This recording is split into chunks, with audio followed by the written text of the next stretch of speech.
Bien.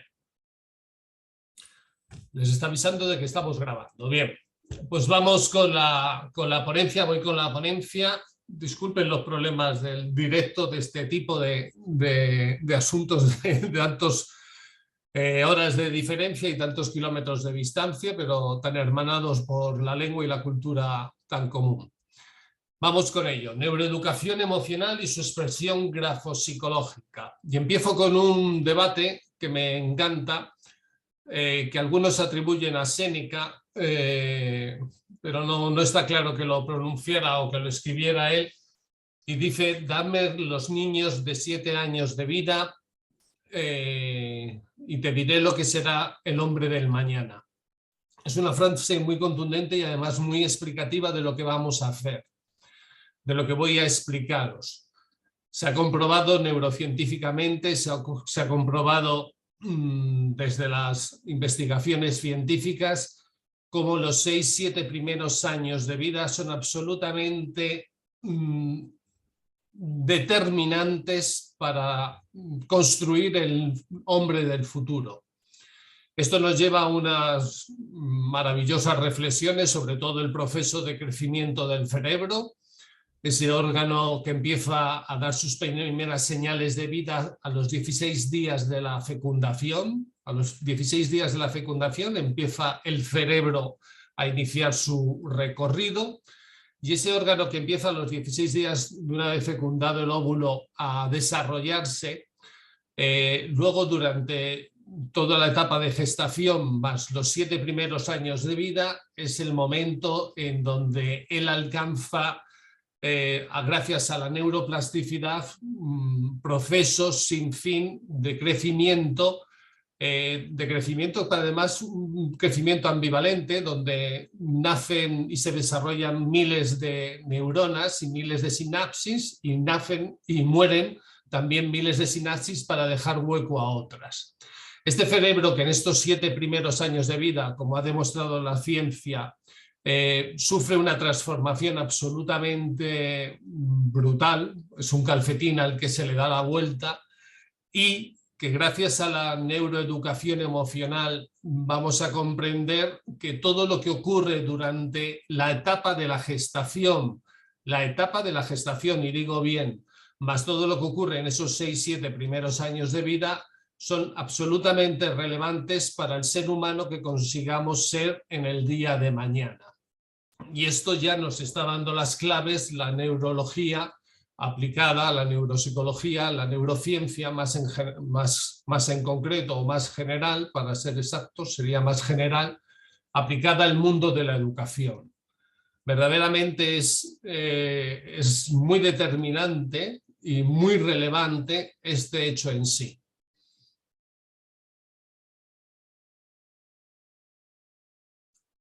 Kant, en su obra pedagógica, vino a decir que el ser humano es lo que la educación hace de él. Lo que Kant no sabía es cómo esa educación opera en el cerebro humano para que esto sea así. Hoy en día, gracias a las pruebas de neuroimagen, gracias a todas las pruebas con las que se desarrollan el trabajo y la investigación del cerebro, que son muchos tipos, la positrón y demás, son muchos tipos, podemos verdaderamente descubrir, y se está descubriendo verdaderamente con las cantidades ingentes de dinero que está empleando la Unión Europea y Estados Unidos fundamentalmente, pero también otros países, en invertir en profundizar y en desarrollar todo lo que implica el cerebro, todo lo que es investigar en profundidad el cerebro. Gracias a todo lo que se está investigando, a todo lo que se está invirtiendo en ello, verdaderamente ya podemos acercarnos bastante certeramente a todo lo que implica ese cerebro a la hora de la educación.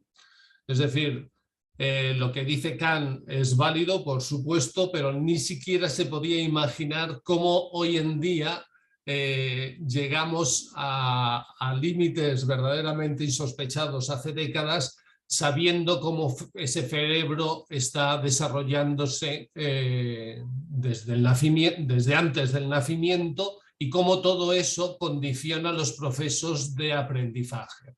Eso es lo que os vengo a explicar. Me quedo con esa frase de Sócrates: la educación es el encendido de una llama, no el llenado de un recipiente. Esto es algo que tenemos muy claro los que nos dedicamos a enseñar.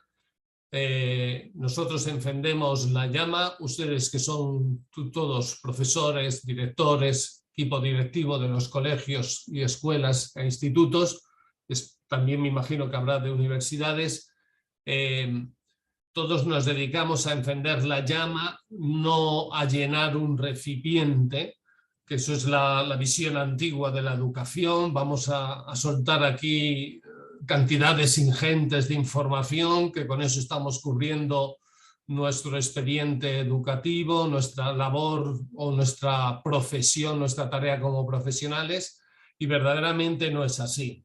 Nuestra tarea como profesionales en el mundo educativo es encender la llama, incentivar, generar curiosidad, motivar, emocionar, para que el propio individuo genere una dinámica interna que le mueva al aprendizaje constante y fuera ya de las aulas. El aula es el sitio donde se enciende esa llama, junto con el hogar, evidentemente, y el rellenado de ese recipiente que es el cerebro lo tiene que realizar el ser humano, y verdaderamente lo realiza el ser humano individualmente. No tanto la escuela, no tanto las instituciones académicas, sino el individuo. Un individuo al cual se le ha encendido la llama, se le ha incentivado, se le ha emocionado, se le ha activado la curiosidad, la atención. Es un individuo que no va a dejar de aprender en el mundo educativo y fuera de las instituciones educativas nunca en su vida. Por lo tanto, la tarea de la escuela, de la nueva escuela, de la escuela que conoce el cerebro, que sabe cómo funciona el cerebro, es fundamentalmente lo que ya decía Sócrates hace bastante más de 2000 años en su Grecia natal. Y es que lo que necesitamos son profesores, maestros, pedagogos que se dediquen a encender esa llama, esa pasión por el aprendizaje, que por cierto todos los seres humanos venimos al mundo con esa pasión por el aprendizaje, porque aprender es ayudarnos a sobrevivir, y ayudarnos a sobrevivir evidentemente es el primer mandato de la vida, y de la vida, dentro de la vida evidentemente el primer mandato del cerebro. Ayudarnos a sobrevivir es ayudarnos a mantenernos y disfrutar. Y aquí nos metemos con otra de las mejores y más bonitas, de los mejores y más bonitos argumentos de la educación. Tenemos que enseñar a disfrutar, y tenemos que disfrutar como profesores, como maestros, impartiendo nuestras asignaturas. No hay una asignatura mala, no hay ninguna asignatura aburrida. El aburrido o el mal comunicador es el que hace que esa asignatura se convierta en lo que se conoce como vulgarmente o coloquialmente, discúlpenme, como un tostón o una pesadez, por no utilizar otros términos que se les pueden pasar por la cabeza. Hoy sabemos que una buena educación produce cambios profundos en el cerebro, que ayudan a mejorar el proceso de aprendizaje posterior y el propio desarrollo del ser humano. El estudio del cerebro aporta nuevos conocimientos que permiten diseñar nuevas técnicas. En eso estamos. Aprender de cómo aprende el cerebro para enseñar, apoyar, educar y promover metodologías que hagan mucho más fácil tanto al maestro como al alumno a meterse en esa pasión que ha de convertirse el proceso del aprendizaje. Para niños y adolescentes, muchos que nos dedicamos a la enseñanza, se nos ha pasado 1.000.000 de veces por la cabeza cómo puedo incentivar la curiosidad en este crío que parece, en este niño, en esta adolescente que parece desmotivada por completo. La neuroeducación, la investigación sobre el cerebro que están realizando neurólogos por todo el mundo, nos está dando las pautas para incentivar esa necesaria curiosidad para aprender, necesaria curiosidad para emocionarnos, necesaria curiosidad para atender. Se trata de encontrar y planificar mejores herramientas de enseñanza en las que se facilite el aprendizaje de las materias y se detecten fallos psicológicos y cerebrales que incapaciten para el normal aprendizaje. Llevarlo a las aulas con la finalidad de aprender y enseñar mejor, lo que os estoy diciendo. Nos tenemos que preguntar, ¿qué sabemos del cerebro del niño que pueda ser utilizado por el maestro para mejorar sus enseñanzas? ¿Verdaderamente qué sabemos? Os iré descubriendo, os iré explicando buena parte de las informaciones que ya sabemos que están contrastadas a través de cientos de investigaciones. Otra pregunta que nos podemos hacer es ¿qué sabemos del cerebro cuando aprende y de qué manera lo hace? Porque hemos dado por sentado muchas cosas en todo lo del proceso del aprendizaje, sobre todo en temas como por ejemplo la memoria, pero en muchos otros temas, y verdaderamente las investigaciones nos están dando tirones de oreja y nos están diciendo que esto que creíamos de cajón de madera de pino o muy lógico, pues resulta que no lo es tanto. ¿Qué funciones cerebrales conocemos hoy esenciales en la transmisión del conocimiento, que sean aplicables a la enseñanza? ¿En qué difiere el proceso de aprendizaje de un niño o de un adulto? ¿Hay verdaderamente diferencias en el aprendizaje de un niño y de un adulto? La neuroeducación, las investigaciones neurocientíficas sobre el tema son absolutamente claras al respecto. El cerebro plástico de un niño, hipermegaplástico para ser más exacto, va perdiendo esa neuroplasticidad poquito a poco. En cuanto ya llega a la adolescencia ya empieza a rebajar significativamente y cuanto más mayores nos hacemos vamos perdiendo plasticidad. No significa que perdamos la plasticidad del aprendizaje, no, eso era una de las taras que se utilizaban antiguamente por desconocimiento del cerebro. Hoy sabemos que la plasticidad nunca se pierde en la vida y es más, sabemos que la gente que tiene el cerebro más activo, más plástico, más abierto al aprendizaje es la gente que tiene menos probabilidad de desarrollar enfermedades neurodegenerativas tipo Alzheimer, pero es que además sabemos que las personas con un cerebro que tienen más activo a lo largo de toda su vida viven con una calidad personal de felicidad e incluso física, de estado de salud mayor que el resto de personas o que aquellas personas que se han metido en una dinámica de costumbres donde no hay incentivos intelectuales de por medio.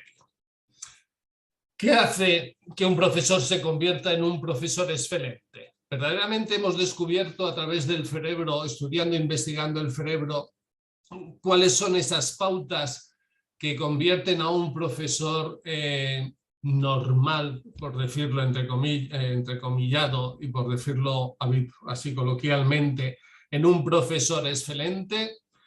Sí y no. Todos habéis tenido la experiencia, todas y todos habéis tenido la experiencia de profesores que os han marcado en vuestra vida. Es decir, los profesores excelentes han estado siempre en nuestra vida. Ahora tenemos el apoyo científico de las investigaciones sobre el cerebro que nos aclaran cómo ese profesor que nos ha marcado en la vida, que no nos hemos juntado entre unos y otros, aclara, pues mira, a mí me gustó mucho esto, a mí me gustó mucho aquello de esta otra persona. No, todos tenemos claro lo que nos ha marcado en la vida. Ahora, con el apoyo de la neurociencia, podemos determinar esos patrones de una forma muy científica. Y iré hablando de ellos. Primero voy a explicar un poquito por encima. Todo va a ser un poco por encima, son 2 horas y a mí me gusta hablar mucho, ya lo irán descubriendo, qué es la neuroeducación emocional.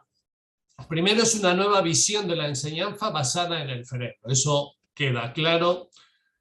Es tomar ventaja de los conocimientos sobre cómo funciona el cerebro integrados con la psicología, la sociología, la pedagogía, la medicina, con distintas ciencias, no solo las que pongo ahí, con distintas ciencias. para mejorar y potenciar tanto los procesos de aprendizaje y de memoria, por supuesto, de los estudiantes, como para enseñar a los maestros y profesores a enseñar mejor. Porque siempre nos metemos en esta dinámica de al alumno y nos olvidamos a veces sorprendentemente que al alumno se le enseña bien con profesores que sepan enseñar bien. No porque sepas la materia vas a ser un buen enseñante. Tengo que enseñar a ese profesor a enseñar bien. Ayudar a potenciar la atención, la memoria, la concentración, la creatividad y otros muchos procesos relevantes para el aprendizaje. La neuroeducación nos enseña cómo funciona la atención, cómo funcionan las memorias, bueno, cómo funcionan las atenciones, porque no es una atención, son muchas las atenciones. Cómo funcionan las memorias, cómo funciona la concentración, cómo se desarrolla la creatividad y todos los otros procesos que son absolutamente relevantes, como por ejemplo la toma de decisiones a la hora de los procesos educativos. Sabiendo cómo el cerebro realiza todos estos procesos, cuáles son las estructuras cerebrales que activan estos procesos, nos da importante información para reforzarlos y para generar una metodología desde estas investigaciones, desde estos recursos que la ciencia nos está dando. Y además, una de las cosas más interesantes que refuerza lo que ya sabíamos, pero que este refuerzo viene muy bien porque va sobre materias muy científicas, no ciencia social, que está muy bien, faltaría, yo provengo de ella, sino además ciencia, entre comillas, más científica, ciencia más contundente en cuanto a la determinación de lo averiguado. Que es la neurociencia, la neurología y todas las otras materias que están investigando y trabajando con el cerebro. Y todo esto nos está dando pautas para descubrir que el medio es algo que ya sabíamos, pero ahora ya con todo este apoyo científico, ahora ya podemos hablar y explayarnos con pruebas contundentes de la ciencia detrás, que el medio familiar y que el medio social inciden en la construcción del cerebro del niño enormemente. Y esto nos da una reflexión muy interesante, verdaderamente interesante.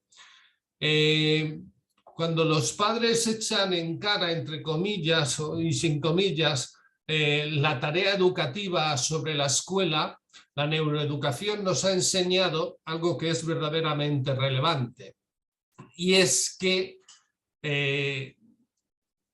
los 4 o 5 primeros años de vida, donde apenas hay contacto con el mundo educativo, son significativamente, verdaderamente importantísimos para lo que yo pueda hacer con los niños cuando ya llegan a mis aulas.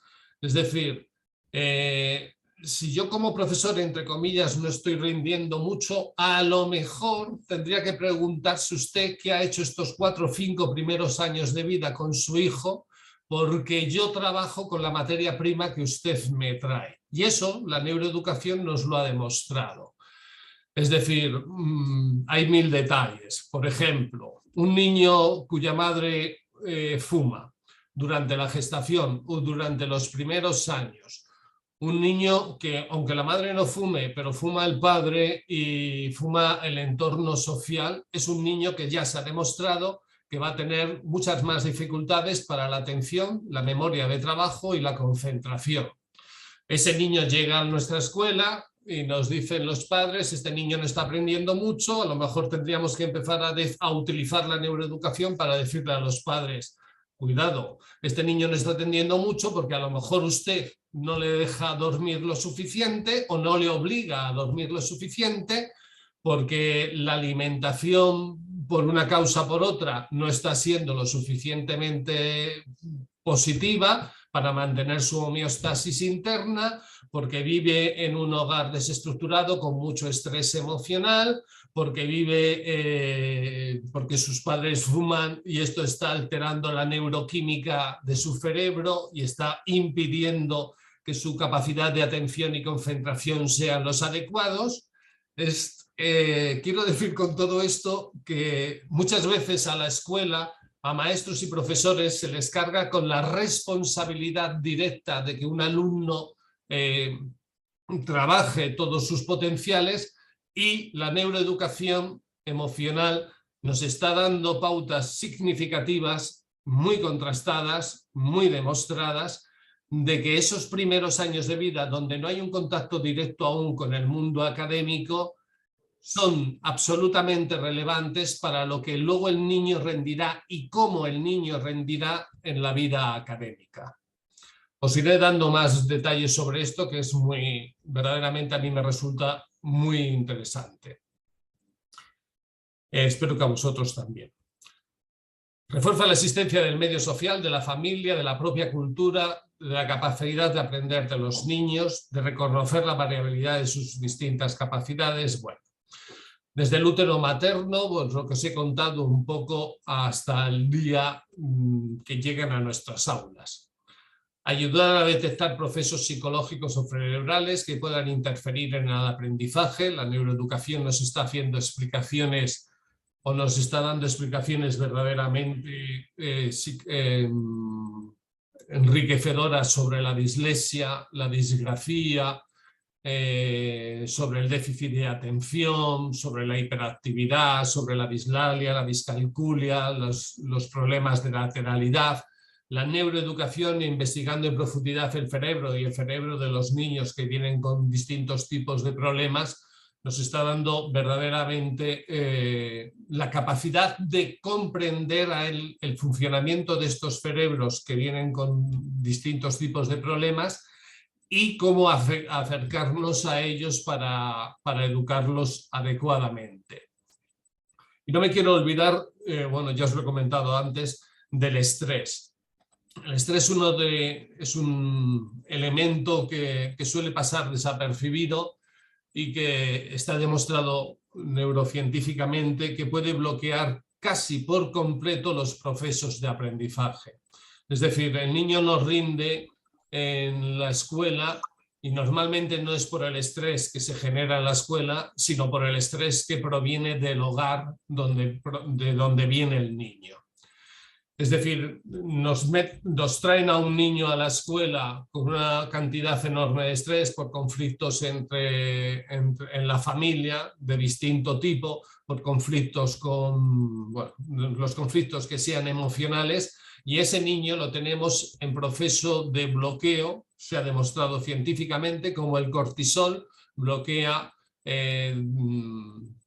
todos los procesos de atención y bloquea todos los procesos de memoria, fundamentalmente el de memoria de trabajo, que es el proceso de memoria del cual más tiramos a la hora del aprendizaje.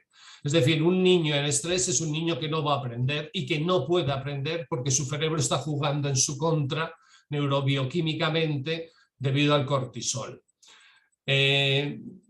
Esta información que nos da la neuroeducación emocional nos es muy relevante para comprender cómo cantidad de parámetros distintos inciden de una forma directa e indirecta en el proceso de aprendizaje. Y además reparte la culpa o reparte la responsabilidad más exactamente entre todos los agentes educativos. La familia como primer agente educativo, la escuela, por supuesto, los maestros, los equipos directivos y evidentemente la política que también con las leyes educativas inciden de una forma directa o indirecta en todo el proceso educativo. Es decir, aquí está claro que todos los agentes en el terreno de la educación tienen algo que decir y son responsables de forma directa e indirecta, normalmente siempre de forma directa, en cuanto de verdad somos capaces de conseguir que ese alumno desarrolle sus potenciales o no. La neuroeducación trata con la ayuda de la neurociencia de encontrar vías a través de las cuales poder aplicar en el aula los conocimientos que ya se poseen sobre los procesos cerebrales de la emoción, la curiosidad y la atención. Luego iré más detenidamente sobre ello. Hay que ir a los métodos siempre adaptados al camino de la alegría, al despertar del placer y nunca al castigo. Tenemos que desarrollar una metodología gracias a la neuroeducación emocional que busque esa enseñanza desde la alegría, desde el placer. El placer no es el placer por el placer, como alguno podrá estar pensando,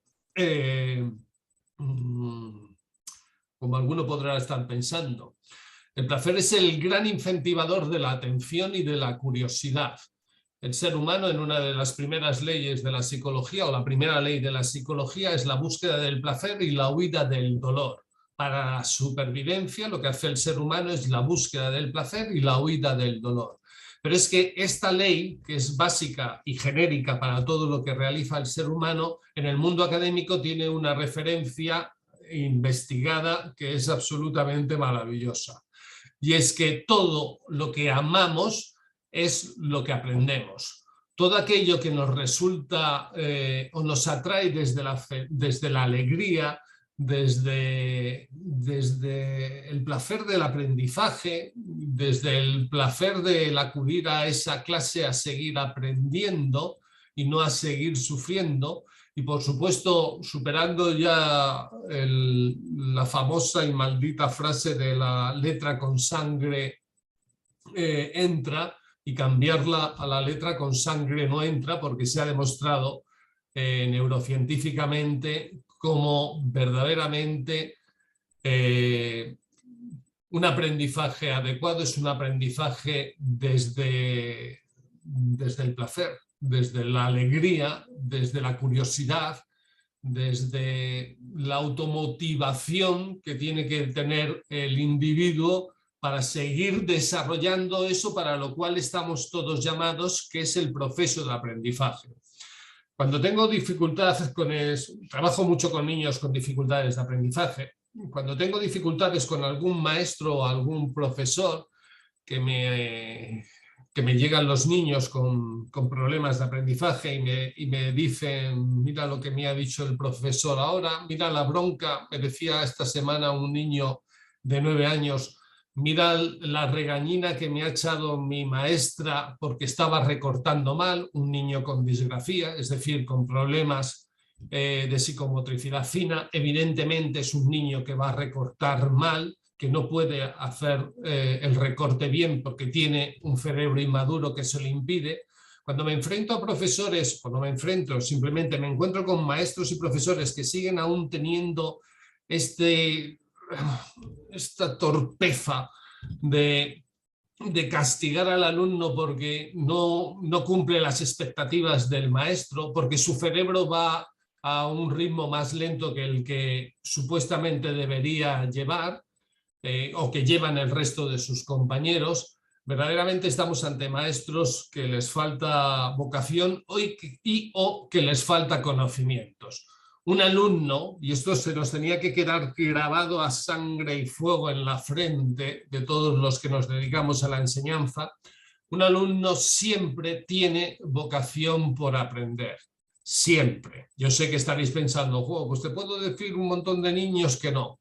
Ese niño que me decís que no, en algún momento alguien truncó su necesidad y su deseo de aprender. Es verdad que a lo mejor os llega ahora con esa tesitura, me lo creo, y llevo en este mundo académico un montón de años para creeros sin ningún tipo de estorbo en mi cerebro. Pero la verdad es que ese niño, como todos los seres humanos, por ese motivo, por esa necesidad de supervivencia, vino al mundo con la necesidad, y en psicología el término necesidad se utiliza poco y con mucha precisión. Vino con la necesidad de aprender para sobrevivir. Es decir, un niño que está con vosotros y que no tiene voluntad de aprender es un niño que ya han dañado para la educación a alguien que se ha encontrado con él antes. Léanse padres, léanse maestros, léanse quien haya sido. Eso es secundario ahora. Pero la vocación para aprender está presente en todos los niños. Sufre distintas tesituras, evidentemente, por los cambios hormonales, donde están también presentes, donde se ve mucho, por ejemplo, en el tema de la pubertad y la adolescencia, un cerebro que sufre unos cambios bioquímicos verdaderamente desestructurantes, que les desestructuran y que rompen con las motivaciones habituales de la infancia, pero en no pocas ocasiones, seamos sinceros, pongámonos la mano en el pecho y hagamos un mea culpa para hacerlo mejor. Comprendamos que el agente desmotivador puede ser esa profesora que le echa la bronca a un niño con dificultades psicomotrices porque no está recortando bien. No porque no ponga voluntad en recortar bien, sino porque no lo está haciendo bien. Con lo que genera en el crío. Por ejemplo, lo que me decía este chaval, Ángel, esta semana es: Rafa, y os lo voy a decir coloquialmente, según como me lo dijo él, va a volver a coger las tijeras su madre. Eso es exactamente la expresión que utilizó Ángel. Hoy solo se debe y se puede enseñar a través de la alegría, porque conocemos bien los sustratos cerebrales de la alegría, y ahora os los explicaré más detalladamente. La mentalización de los profesores en cuanto a conocer cómo funciona el cerebro ya tiene que ser de por sí un dato absolutamente relevante. Cuando un profesor comprenda que es capaz de alterar no solamente la neurobioquímica del cerebro, que es verdad que lo altera, todo proceso de aprendizaje genera una alteración de la neurobioquímica cerebral. Generamos nuevas redes neuronales, generamos nuevas sinapsis, generamos nuevos contactos dendríticos, generamos nuevos mapas mentales a través de los procesos del aprendizaje. Estamos alterando permanentemente el cerebro del crío. Esto de por sí es un ponerse en situación y decir: madre mía, el poder que tengo sobre el cerebro de un crío. Impactante. Pero es que ahora, con las nuevas investigaciones, las estaba leyendo esta semana pasada, ya tenemos claro, bueno, no es de ahora, lo tenemos claro desde hace tiempo, pero hace poco salían artículos muy relevantes sobre el tema, es que no solamente estamos alterando la neurobioquímica del cerebro, estamos alterando los genes del crío. Con el aprendizaje estamos estructurando los genes, la carga genética de su cuerpo, la que está en las células, con el aprendizaje la estamos alterando. Es decir, a un crío que le estamos educando en la activación de su atención, desde activarle la atención adecuadamente, o a un crío que le estamos regañando, que les estamos machacando, que estamos siendo poco inteligentes con ellos a la hora de educarles, estamos alterando su neurobioquímica y hasta los propios genes. Esto nos tendría que llamar la atención para decir: por Dios, el peso tan absolutamente importante que como maestros tenemos en la vida. No solamente somos la única profesión que forma al resto de profesiones, es que además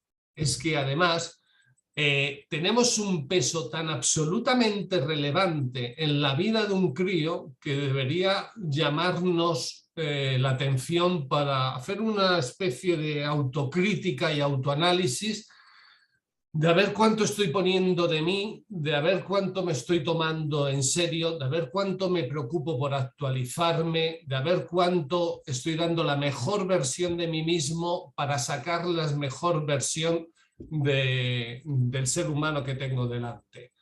Y si no me mueve la humanidad, que me mueva el patriotismo para conseguir mis mejores conciudadanos, mis mejores compatriotas. pero evidentemente mi llamada es a que os mueva la humanidad. Me parece divino el patriotismo, muy acentrado en vuestros países, me encanta, pero por humanidad, por patriotismo o por el argumento que queráis utilizar, verdaderamente tenemos una absoluta responsabilidad con los críos, que somos capaces hasta de activar unos genes distintos y modificar su genética. Por lo tanto, deberíamos poner todo lo posible. Yo sé que muchos de vosotros lo hacéis.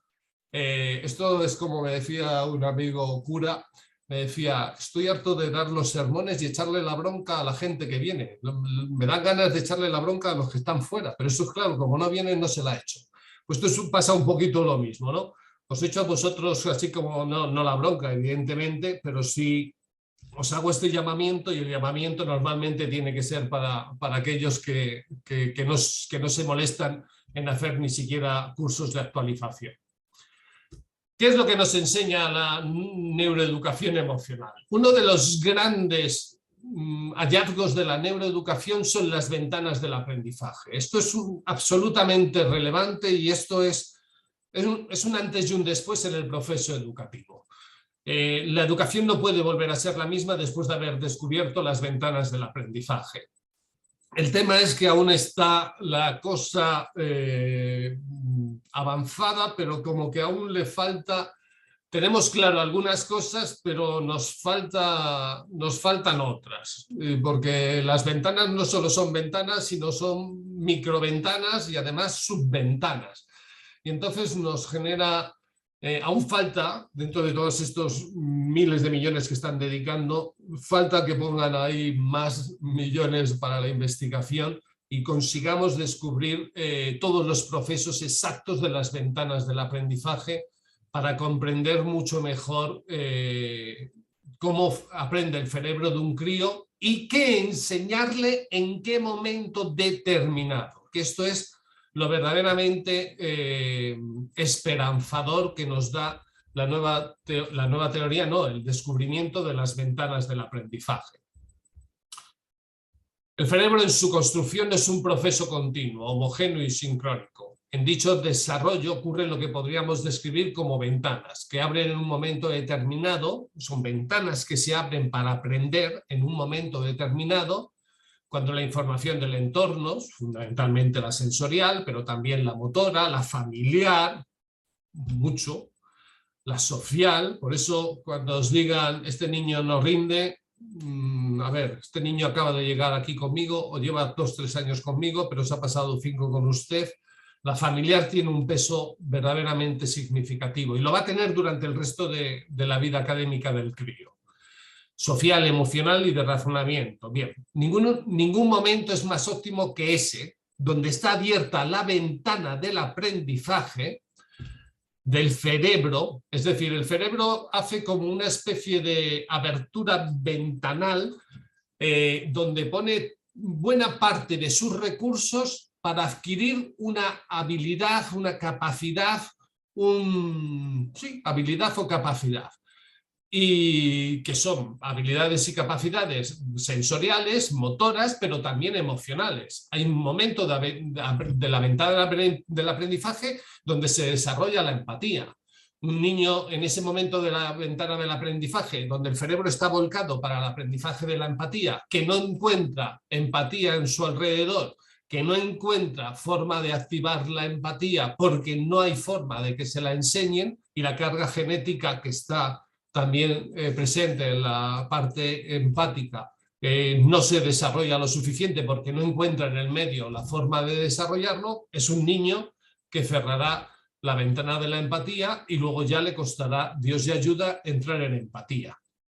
Y como os digo la empatía, os hablo de los procesos visuales, os hablo de la psicomotricidad fina y la capacidad de escribir bien, os hablo de la diferencia entre lo semántico y lo sintáctico, son distintas ventanas del aprendizaje, esas son más microventanas que ventanas. La ventana del aprendizaje del color, de la visión de largo alcance, son todo ventanas.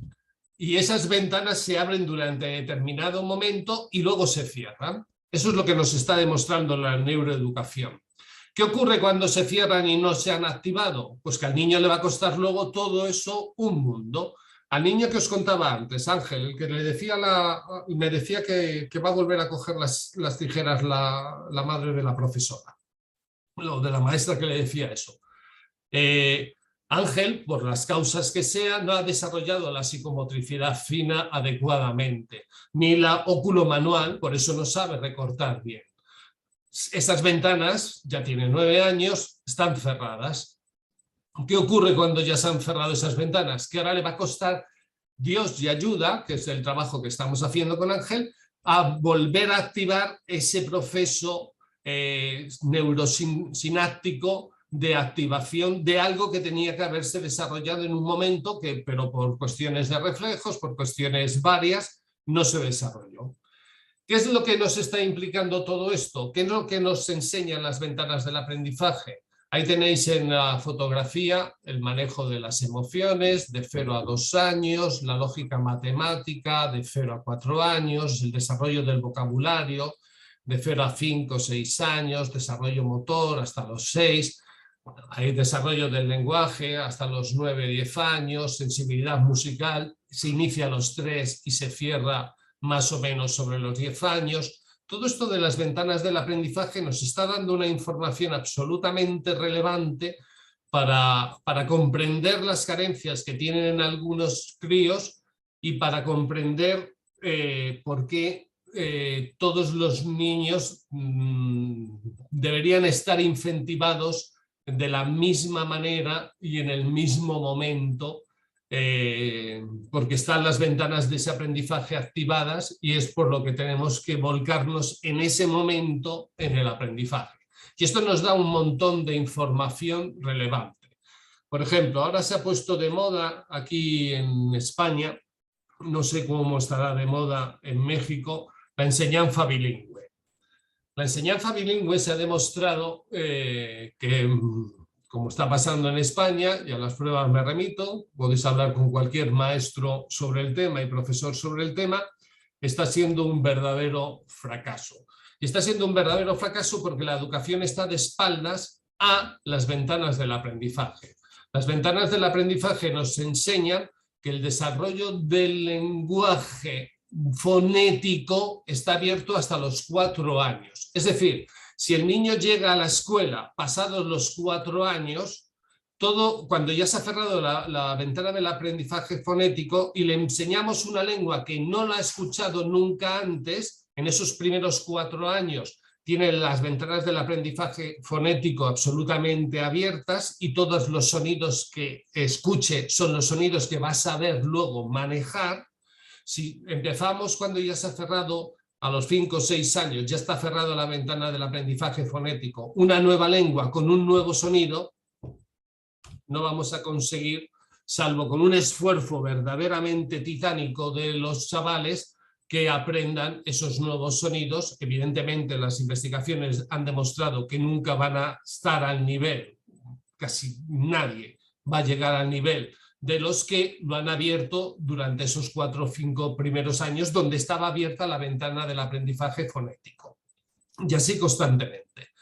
Si dejamos de estar de espaldas a la investigación científica, si la política, la educación, si los maestros, si aquella gente que se dedica a hacer y a meterse en el terreno de la educación real, se abren al campo de la investigación, conseguiremos conseguiremos leyes educativas y espacios educativos donde los alumnos se encuentren a gusto porque están verdaderamente en el proceso que tienen que estar. Y no forfaremos en una batalla con el tiempo que, por ejemplo, aquí se ha demostrado fracasada, que tenemos que hacer a todo el mundo bilingüe porque es lo moderno, porque es lo que toca. No.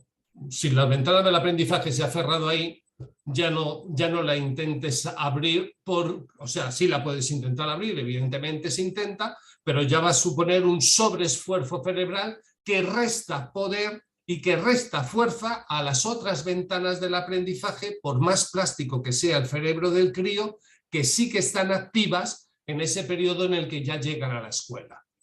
Por lo tanto, la política que estamos llevando los que trabajamos en este terreno es, si el niño no es bilingüe o trilingüe, me da igual, desde el nacimiento, por favor no hagan escuelas bilingües, porque supone un sobreesfuerzo absolutamente titánico para un cerebro en desarrollo, que además va a restar fuerzas para otros procesos que están abiertos en ese momento.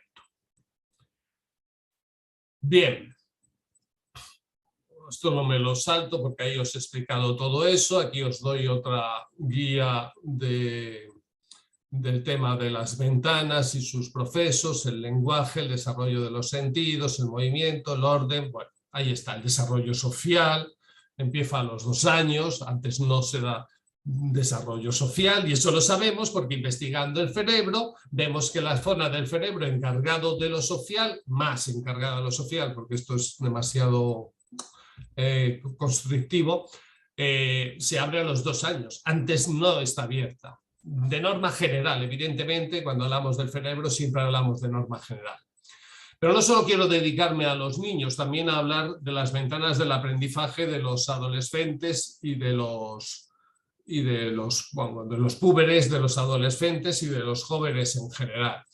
Hay una de las ventanas, la última ventana del aprendizaje que se cierra es la del lóbulo frontal, el de la frente, que es además el lóbulo que nos hace, como por decirlo de alguna forma coloquial, más humanos. Es donde está la ética, es donde está mi sentido de la responsabilidad social, humana, mi raciocinio, mi capacidad de controlar mis impulsos, mis procesos más ejecutivos. Esa parte del cerebro se cierra entre los 25 y 27 años. Y curiosamente, para que comprendáis cómo la naturaleza no va como las leyes educativas de espalda a la realidad del cerebro, hay un dato muy curioso y que es muy relevante, y es que a partir de los 25 o 27 años las entradas en urgencia de los jóvenes varones, que son los que más tardan en cerrar el lóbulo frontal, bajan significativamente. No recuerdo ahora exactamente el dato, pero a partir de los 25 o 27 años la entrada en urgencia, sobre todo desde que se dispara la revolución hormonal entre los 14 y 16 años, más los 14 que los 16, hasta los 25, la entrada en urgencias por accidentes, por hacer salvajadas, tonterías y demás, en los varones por la hormona de la testosterona dominantemente, se multiplica exponencialmente, y al cerrarse el lóbulo frontal, porque el cerebro no va de espaldas a la naturaleza y a la realidad, ahí se produce una bajada significativísima. Las compañías de seguros en los coches, como quieren ganarse dinero, lo ponen hasta los 30 años. Pero es mentira. Las estadísticas demuestran que a partir de los 25, 26, 27 años, los accidentes de los varones fundamentalmente, pero de los jóvenes en general, bajan significativamente. El cerebro enseñándonos cómo funciona. Aprender desde bien temprano. Esto es un argumento y es muy, muy importante que lo comprendamos. Los estudios actuales ponen énfasis en conocer cómo el niño aprende antes de entrar en la escuela. Lo que os estaba explicando antes y os decía que es muy relevante. El niño ya llega a la escuela con una carga que es muy significativa. El niño ya nos llega a la escuela con todo el potencial para desarrollarlo o con un montón de dificultades para desarrollarlo.